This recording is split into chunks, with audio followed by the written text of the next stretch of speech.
Don't give them the answer. I thought about channeling my inner Shia LaBeouf there, but with my don't give them the answer. But the point is this, it's not just the lazy way out, it's worse. You'll have to give them the answer again. Let me explain. As a leader, has your team asked you for the answer before? Sure. Has your child asked you for the answer before? Sure. Today I have a very specific tool for you that you can add to your repertoire as a leader when you're leading learning. And this can be especially helpful for anyone designing training.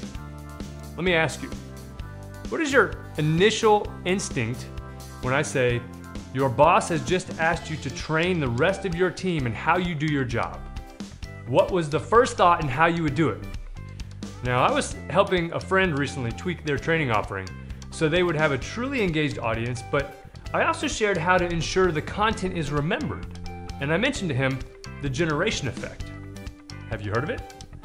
If you haven't, you've used it before, but instinctively we sometimes move away from it, thinking that the faster way to deliver content is something different, like giving the answer. Compared to being told words or simply reading words, the generation effect is a phenomenon in which you try on your own to generate the material or the answer. Even if what you generate is wrong, when you ultimately learn the right answer, the act of producing the material during the memory encoding process improves your later memory performance. What does this mean? Make your child or your team try on their own first and struggle a bit to figure out what the answers are before you show them how. We know this works, but too often we shortcut for time purposes.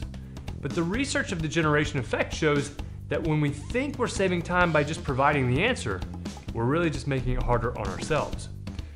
The next time you're doing a training, ask the group what they think the answers are first. Then you can show them that they're capable on their own of coming up with some of the answers, and then just mention that you have a few more tidbits to show them. They'll be more engaged, and they'll remember more of what you want them to take away.